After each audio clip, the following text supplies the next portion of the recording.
I do need to say, as our organization, the Institute on Religion and Democracy, we follow the movements of the group we call the religious left, and we throw in there the religious and evangelical left. And part of the package deal of the evangelical and religious left is being basically anti-Israel. And like many of you have stated, the hierarchies of the church, typically being anti-Israel, don't reflect the members of the in the congregations. Three major denominations this year had their general assembly kind of thing. The Methodist in April, there was a positive response there. There was like with the Presbyterians, there was a move to divest, particularly in Caterpillar, Motorola, and HP, and that was summarily destroyed, basically. And one of the things that I've noticed many people here have stated is this idea of narrative as being a major driver of kind of the Palestinian cause, as they tell a good story. And it's true, they tell a really good story. But the reason that the BDS failed, not only just in the Methodist General Assembly, but also in the Presbyterian and the Episcopal as well, was because relationship trumps narrative, okay? And it trumps narrative because what happened was that the Jewish community identified, and with the help of organization like ours, identified leaders in these church denominations that were going to vote. And they go and have coffee with them, take them out for a meal, spend time and talk about what BDS will actually do, not only to the state of Israel, but to the Jewish people, to the Palestinian people as well, who work in settlement communities and factories. Okay, so it affects more than just the Jewish state. And so part of that issue comes down to, yes, we need to have a positive narrative for being a supporter of Israel, but at the same time, we need to be building relationships with players that matter and can influence in our denominations, in our churches. Part of, I was going to say that in the Methodist program, the African delegates that attended the General Conference were largely very pro-Israeli, and that's a good thing. Our concern is that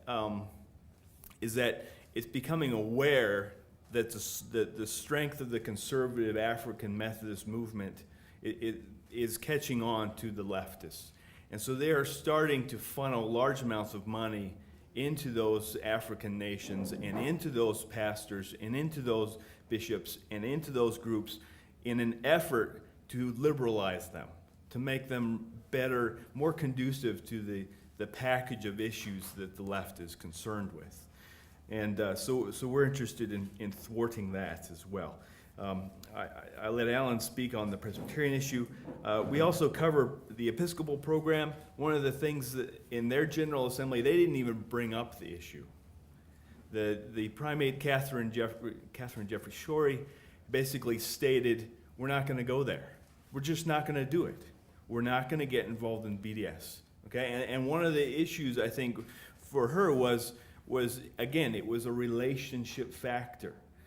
Many of the upper echelons of the Episcopal Church, they're very much, I mean, their wine parties on the weekend are with their Jewish friends, okay, and they're not antagonistic in that way, and actually it has come to the point where in Sabile was disinvited to hold their one of their meetings in an Episcopal church, and they had to move it to some other leftist group, which was a big statement, right? It states that relationship aspect is key in strengthening the support for Israel. Also, as a young evangelical, I'm very aware that this next wave, as my brother here talked about, this next wave is really geared towards targeting the next generation. Okay, and they're being very effective with that. I'm friends with the director and producer of With God on Our Side.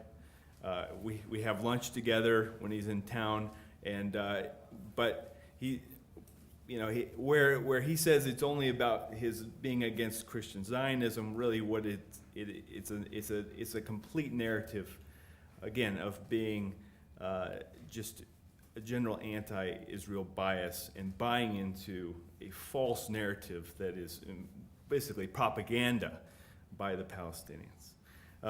Also, they're targeting universities, specifically major, kind of solid Ivy League Christian evangelical institutions. We're talking Wheaton, we're talking Oral Roberts, Regent University, Liberty, Fuller, Baylor. I mean, these are major evangelical institutions, and they're intentionally going in there with subtle things like films, like With God on Our Side, like with Little Town of Bethlehem, and it's because it's an emotional way to pull them in, and I honestly haven't seen an effective response.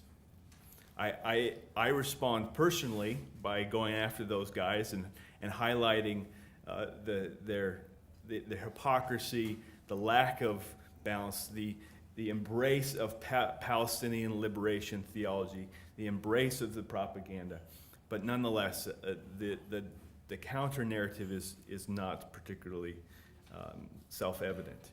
I think part of my I also attended the Christ at the Checkpoint conference in the spring here, and was pretty horrified by just the I mean, if balance is the goal, it's not enough. I mean, it's basically what the equivalent, as I described to my friends, was imagine a whole bunch of people coming from Europe.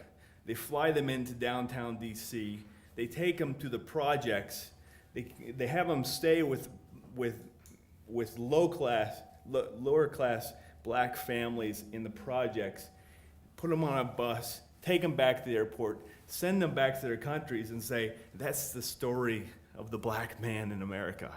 I mean, it's just absurd that we think that is a picture of, you bring kids to Bethlehem, and they live with a Palestinian Christian family, and then from there they're converted, and it's just a false narrative that needs to be corrected. And it needs to be corrected not only with a good response visually, emotionally, and that kind of thing, but also relationally, because that's where the magic really happens. So.